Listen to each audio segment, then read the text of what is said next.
పురాణ పురుష యోగిరాజ శ్రీ శ్యామాచరణ లాహిరి పరమ ఋషిభ్యో నమః. 8వ అధ్యాయం ఇష్టగోష్ఠి ఉపదేశాలు. యోగిరాజుల ద్వారా వెల్లడైన క్రియాయోగాన్ని సాధన చేసే వాళ్ళను క్రియావంతులు లేదా క్రియావాసులు లేదా క్రియాన్వితులు అంటారు. క్రియావంతులతో వాళ్ళ జీవనానికి సంబంధించిన వివిధ విషయాలను ముచ్చటిస్తూ వారు వాటిని తెలియచెబుతూ ఉండేవారు. ఆహార నిద్ర మైథున సంబంధంగా సాత్విక ఆహారమే మంచిదని వారు చెబుతూ ఉండేవారు. సాత్విక ఆహారం వల్ల శరీరము మనస్సు శాంతంగా ఉంటాయి. యోగకర్మ చేసిన మీదట కొద్దిపాటి ఆహారం సహజంగా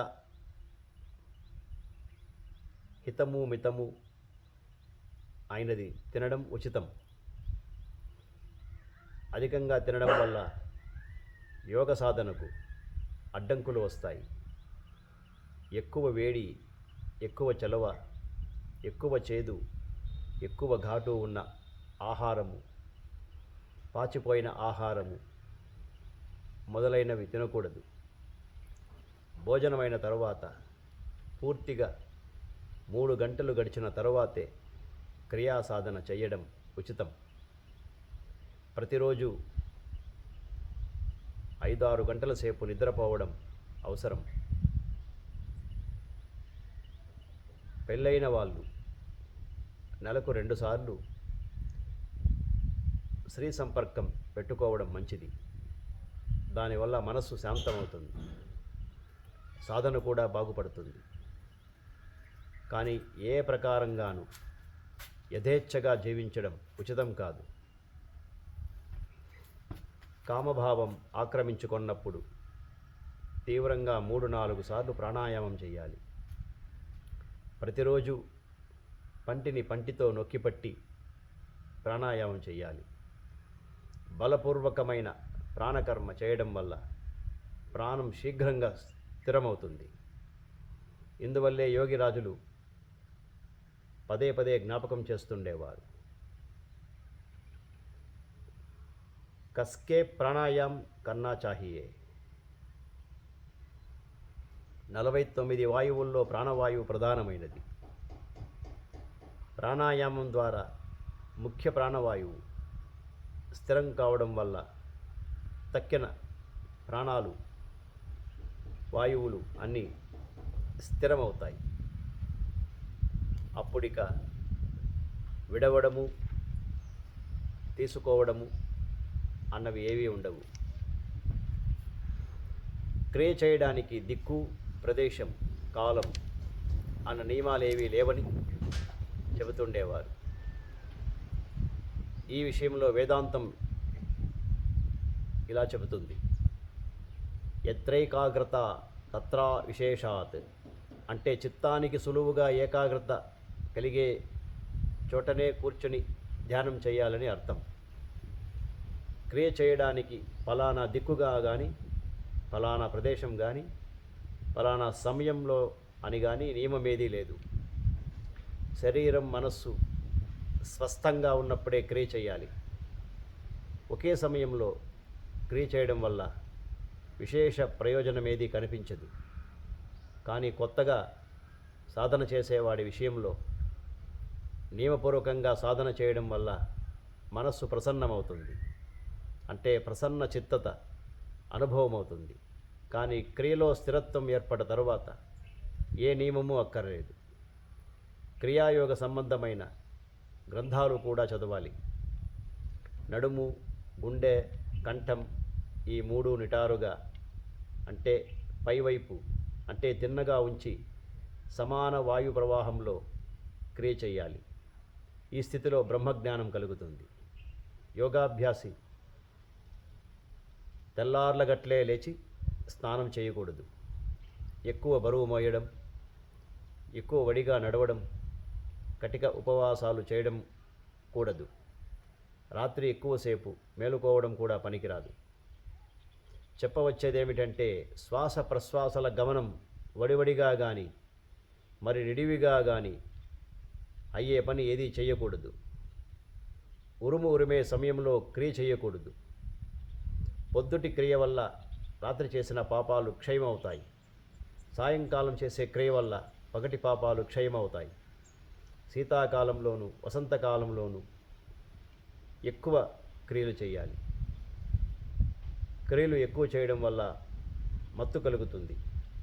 అంతేకాక శిరస్సుకు వెనక భాగంలో శబ్దం వినిపిస్తూ ఉంటుంది. దాన్నే నాదబ్రహ్మం అంటారు. ప్రాణాయామ మనుమత్వ ఉన్మత్తవత్ చరంతి. అధిక ప్రాణాయామం వల్ల కలిగిన మత్తులో మునిగి బ్రాహ్మీ స్థితి పొంది అనాసక్త భావంతో ప్రపంచంలో నడుచుకుంటూ ఉండాలి. ప్రాణకర్మ చేయడం వల్లనే దేవత్వ స్థితిలో ప్రతిష్ఠితుడు కావడం జరుగుతుంది. ఈ క్రియాయోగానికి 5 అంగాలున్నాయి. వాటిని తాళవ్యం, ప్రాణాయామం, నాభిక్రియ, యోనిముద్ర, మహాముద్ర అని పిలుస్తారు. ఈ 5 అంగాలు కలిస్తేనే క్రియాయోగం. కానీ గుహ్యతమ క్రియాయోగ సాధనా రహస్యం గురువు ద్వారానే తెలుస్తుంది. తాళవ్యం ద్వారా జిహ్వా గ్రంథి భేదనం జరుగుతుంది. ప్రాణాయామం ద్వారా ప్రాణవాయువు, అపానవాయువు స్థిరమవుతాయి. నాభిక్రియ ద్వారా సమాన వాయువును సామ్యావస్థకు తీసుకువస్తాం. యోనిముద్ర ద్వారా ఆత్మదర్శనం కలుగుతుంది. మహాముద్ర ద్వారా వ్యాన ఉదాన వాయువులకు స్థితావస్థ కలుగుతుంది. ఈ ప్రకారంగా పంచప్రాణాల మీద విజయప్రాప్తి పొందిన యోగీశ్వరుడు ఊర్ధ్వంలో ఉన్న శూన్య తత్వస్థితి పొందుతాడు. కర్మాతీతావస్థకు చేరి ఆత్మరాజ్యంలో సంచరించడానికి సమర్థుడైతాడు. ఒకనాడు యోగిరాజులు ఉపదేశం చేస్తున్నారు. భక్తులు తమ తమ జిజ్ఞాసలను వారి ఎదుట బయటపెడుతున్నారు. వాళ్ళలో ఒక భక్తుడు, గురు మహారాజ్, దేన్ని కర్మయోగం అంటారు అని అడిగాడు. యోగి మహారాజులు జవాబిస్తూ ఇలా చెప్పారు: ఈశ్వరుడితో కలిపే కర్మే కర్మ. ఆ కర్మతో అవిచ్ఛిన్నంగా కలిసి ఉండడమే కర్మయోగం. తక్కినదంతా అకర్మ. ఈశ్వరుడేమీ ఆకాశం నుంచి దిగి వచ్చే వస్తువేమీ కాడు. అదొక అవస్థ. అది ప్రాణం తాలూకు స్థిరావస్థ. స్థిర ప్రాణమే జీవుల శరీరాల్లో చంచలమై బుద్ధి, మనస్సు, ఇంద్రియాలు మొదలైన రూపాలు ధరిస్తుంది. దీనివల్లే మోహగ్రస్తమవుతుంది. అంతేకాక అదే అన్ని రూపాల మోహజాలంలోనూ చిక్కుకొని ఉంది.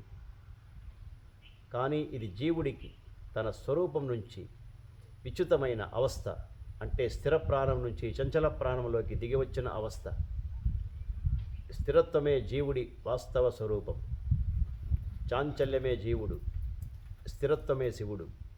అందువల్ల ఆ కర్మ చంచలత్వాన్ని అంతమొందించి తిరిగి అతని స్థిరత్వంలో నిలబెడుతుంది. జీవత్వాన్ని సమాప్తం చేసి శివత్వంలో ప్రతిష్ఠితుడిని చేసేదే కర్మయోగం. కర్మ లేనిదే ఏదీ కాదు. మనం సంపాదించాలనుకునేది, ఇవ్వాలనుకునేది ఇవన్నీ కర్మలకు సంజ్ఞలే. కర్మ లేకుండా ఏదీ లభించదు. అందువల్ల కర్మ లేకుండా ఈశ్వర ప్రాప్తి కూడా కలగదు. అంటే స్థిరత్వం ప్రాప్తి కాజాలదు. ఈశ్వరుణ్ణి పొందడం కోసం కూడా తప్పనిసరిగా కొంత కర్మ చేయవలసి వస్తుంది. ప్రాపంచిక దృష్టితో మనం చేసే రకరకాల పనులతో, కర్మలతో ఈశ్వర ప్రాప్తి కలుగుతుందా? స్పష్టమైందా లేదా? ఎందుకంటే అలాంటి పనులు కొద్దో గొప్ప అందరూ చేస్తూనే ఉంటారు కదా. మరి వాళ్ళంతా ఈశ్వర ప్రాప్తి ఎందుకు పొందరు? ఇదే కాకుండా జపం, వ్రతం, ఉపవాసం, సంకీర్తనం, సత్కార్యం, తీర్థయాత్ర, పరోపకారం, అతిథి సేవ, జీవుల మీద దయ చూపించడం మొదలైన కర్మలు అందరూ కొద్దో గొప్పో చేస్తూనే ఉంటారు. మరి వాళ్ళందరికీ ఈశ్వర ప్రాప్తి ఎందుకు కలగదు? ఈ కర్మల ద్వారా ఈశ్వరుణ్ణి పొందడం సాధ్యం కావడం లేదంటే ఈ కర్మలు ఆత్మదర్శనం, ఆత్మ సాక్షాత్కారావస్థ కలిగించే స్తోమత లేనివన్నమాట.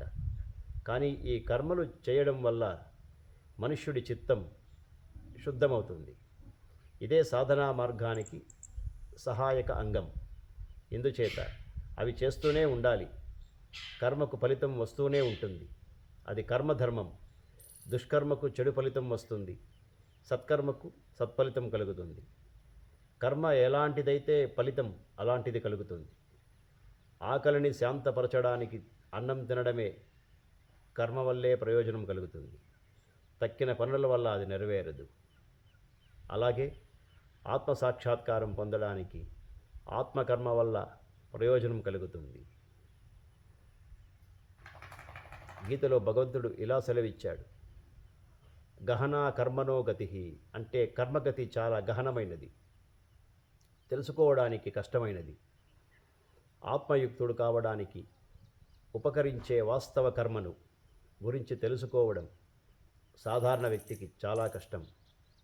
అందుకే భగవంతుడు అన్నాడు, కిం కర్మ కిమ కర్మేతి కవయోప్యత్ర మోహితాః తత్తే కర్మ ప్రవక్ష్యామి యజ్ఞాత్వా మోక్షస్యే శుభాత్. అంటే ఏది కర్మ ఏది అకర్మ అన్న విషయంలో వివేకశీలుడైన వ్యక్తి కూడా మోహగ్రస్తుడవుతాడు.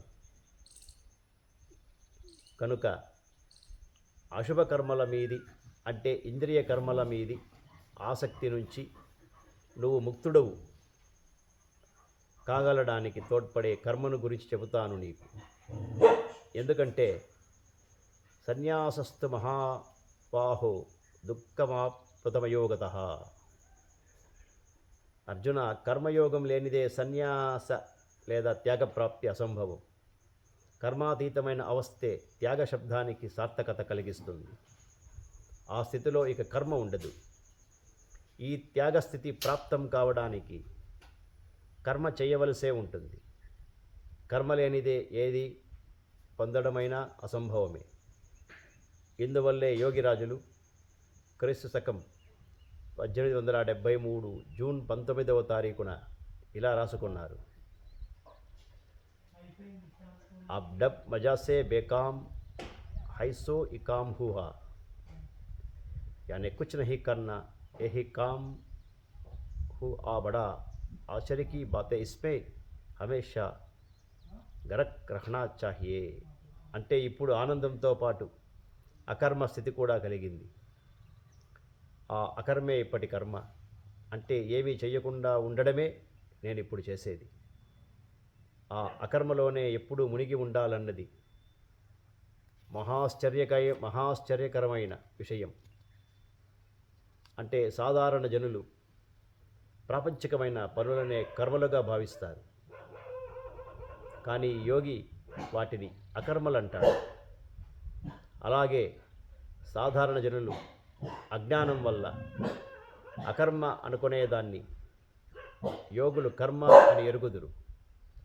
సాధారణ మానవుడికి క్రియకు పరావస్థ అంటే కర్మాతీతావస్థ అంటే ఏమిటో తెలియదు.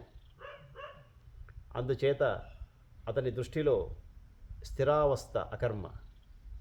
కానీ యోగులకది ప్రకృత కర్మ. యోగిరాజులు క్రీస్తు శకం 1873 జూన్ 25వ తేదీన ఈ సందర్భంలో ఇలా రాసుకున్నారు, तीन कोना आउडर लकीर, तीन कोना यानी तीनों नाड़ी इड़ा पिंगला सुषुम्ना, चार लकीर यानी क्षिति अब तेज मरुद. इस सबको छोड़ के शून्य में ध्यान लगाना, यही असल काम है. आज तो बिल्कुल श्वासा गया, बड़ा भारी नेसा हुआ. మూడు కోణాలు 4 గీతలు అంటే ఇడా పింగళ సుషుమ్న నాడులు 3, పృథివీ జలం అగ్ని వాయువు అనే 4, అంటే ఈ 3 నాడులకు 4 మహాభూతాలకు అతీతంగా ఉన్న 5వ మహాభూతమైన మహాశూన్యంలో, అంటే శూన్యం లోపలి శూన్యంలో ధ్యానాన్ని కేంద్రీకరింపజేయాలి. ఇదే అసలైన పని.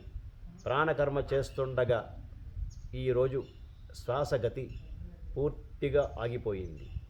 ఈ విధమైన కుంభకావస్థ కలగడం వల్ల చాలా ఆనందం కలిగింది. ఈ ప్రకారంగా సాధన చేస్తూ ఉండగా తమకు కలిగిన ఆ స్థితిని గురించి వారు క్రీస్తు శకం 1873 ఆగస్టు 23వ తారీఖున ఇలా రాసుకున్నారు. ఆజ్ అబై సబ్ కర్మ మే అకర్మ జో సో ఇవేరా కర్మ హై. అంటే ఏ కర్మను గురించి వారికి ఇప్పుడు భయం లేదు. అందువల్ల అన్ని కర్మల నుంచి వారికి అభయం కలిగింది. ఎందుకంటే సాధారణ మనుష్యుడికి అకర్మ అయినదే కర్మాతీతావస్థలో వారికి ఏకకర్మగా ఉండిపోయింది. అంటే వారు క్రియకు పరావస్థలోనే ఎప్పుడూ ఉంటూ వచ్చారన్నమాట. కర్మాతీతావస్థలో మునిగి ఉన్నారు. కృష్ణ భగవానుడు ఇలాగే సెలవిచ్చారు. కర్మణ్య కర్మయ పశ్చేద కర్మని చ కర్మయ సబుద్ధిమాన్ మనుష్యేషు సయుక్త కృష్ణ కర్మకృత్. అంటే కర్మలో అకర్మలో కర్మను చూసేవాళ్ళే మనుషుల్లో బుద్ధిమంతులు. అన్ని కర్మలను చేసిన వాళ్ళైనప్పటికీ వాళ్ళు బ్రహ్మతో సంలగ్నులవుతారు. అంటే ఏమిటంటే ఫలాకాంక్షతో ముడిపడి ఉన్న కర్మలన్నిటినీ వాళ్ళు అకర్మలుగా చూస్తారు.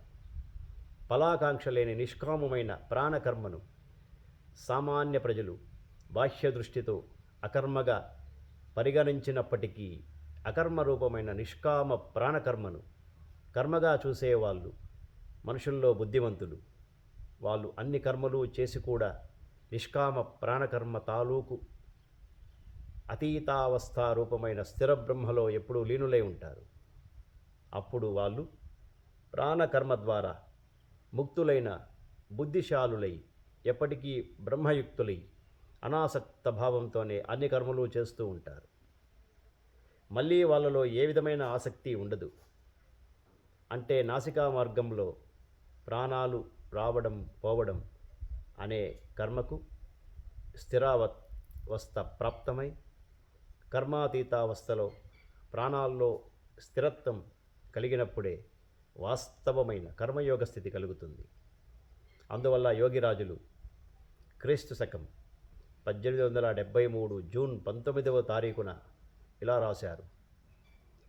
హవా ఐసా ఊపర్ చడాకి బడా జోర్ सांगे उठाने के लिए अब बड़ा मज़ा से बेकाम सो है सो ये काम हुआ. यानी कुछ नहीं करना यही काम हुआ. बड़ा आश्चर्य की बातें इसमें हमें సాగరక్ రహనా చాహియే. అంటే ప్రాణవాయువు శరీరాన్ని బలవంతంగా పైకి ఎత్తేసేటట్టుగా ఈ విధంగా పైకి లేచింది లేదా ఊర్ధ్వముఖమైంది. ఇప్పుడు అత్యంత ఆనందంతో అకర్మ జరిగింది, అంటే కర్మరహితమైంది.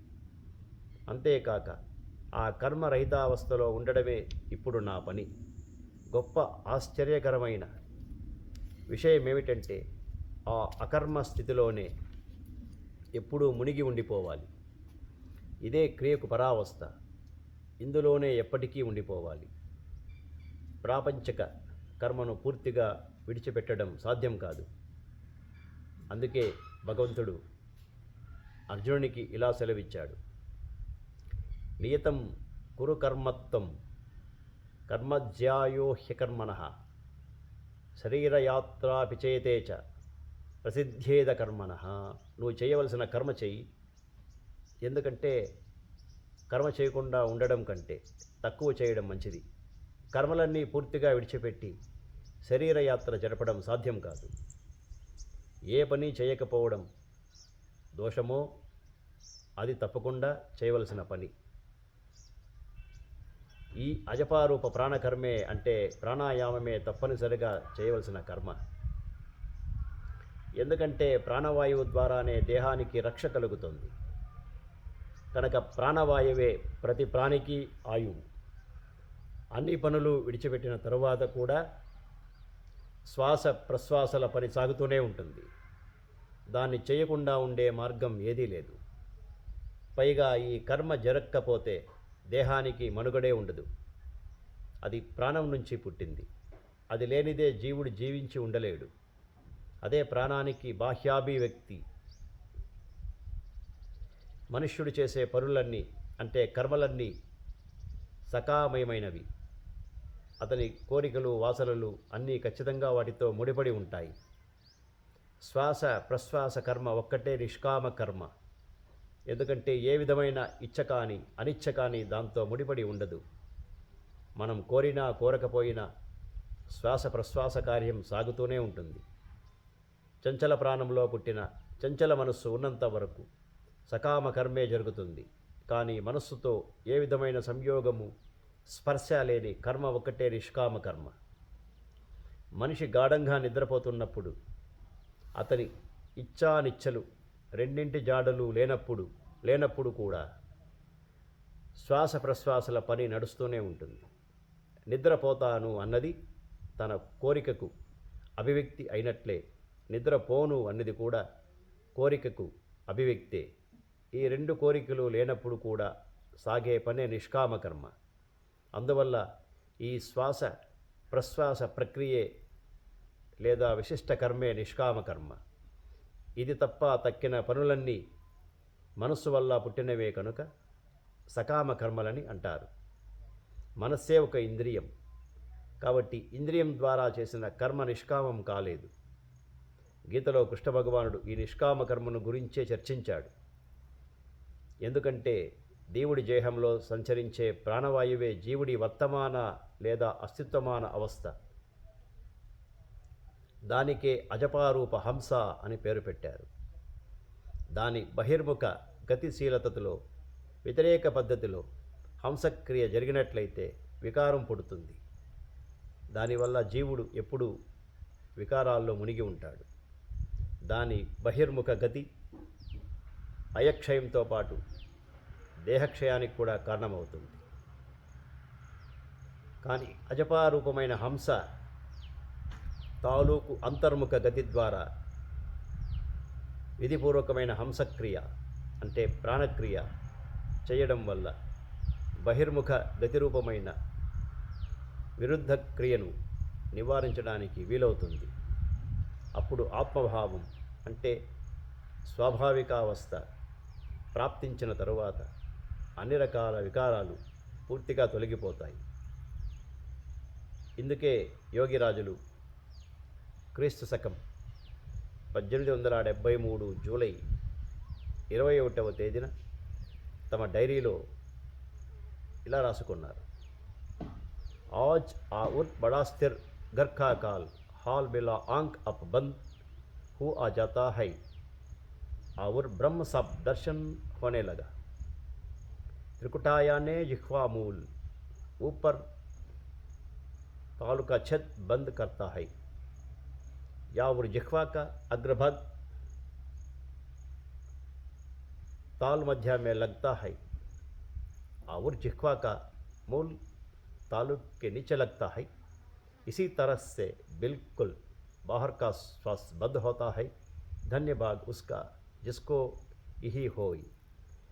అంటే ఈరోజు ఇంకా ఎక్కువ స్థిరమైన గృహం ఎక్కడ ఉన్నది తెలిసింది.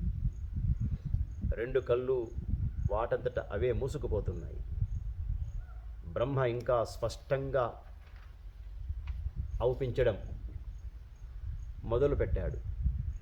త్రికూటానికి అర్థమేమిటంటే 3 కొమ్ములు గల కొండ లేదా పవిత్ర తీర్థం. కానీ యోగరాజులు అంటారు त्रिकूट अथवा जिह्वा मूल या जिह्वा ऊपर उठकर तालु को हर या विवर को बंद कर देती है. जिह्वा का अग्रभाग तालु के मध्य भाग में प्रवेश करता है एवं जिह्वा मूल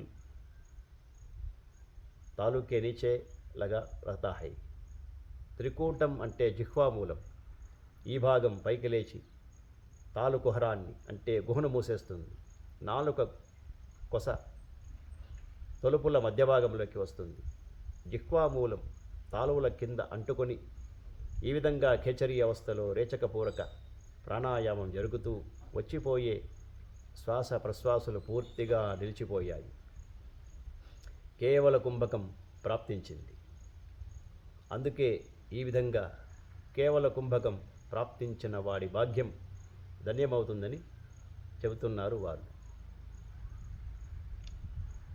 ఈ కేవల కుంభకం ఎప్పుడు సిద్ధిస్తున్నదన్నది ప్రశ్న. దీని గురించి వ్యాఖ్యానిస్తూ దీనికి నిర్దిష్ట ప్రమాణం ఇలా చూపిస్తున్నారు. 10,61,000 ప్రాణాయామంలో కేవల కుంభకం సిద్ధిస్తుంది. యోగి ప్రతిరోజు నిరంతర ప్రాణాయామం చేస్తూ పైన చెప్పిన సంఖ్య మేరకు ప్రాణాయామం చేయడంలో సమర్థుడైనప్పుడు అతనికి కేవల కుంభకం దానంతట అది సిద్ధిస్తుంది. అంటే ఆ కేవల కుంభక అవస్థే అతని స్వాభావిక అవస్థ అవుతుంది. అతను ఈ ప్రాణాయామం ఈ జన్మలో కానీ 2-3 జన్మల్లో కానీ చెయ్యాలి. ఈ కర్మ ఎవరు చేస్తారు? ఈ సందర్భంలో కృష్ణ భగవానుడు ఇలా సెలవిచ్చారు. నిరాశీర్యత చిత్తాత్మ త్యక్త సర్వపరిగ్రహ శారీరం కేవలం కర్మ కుర్వన్నాప్నోతి కిల్బిషం.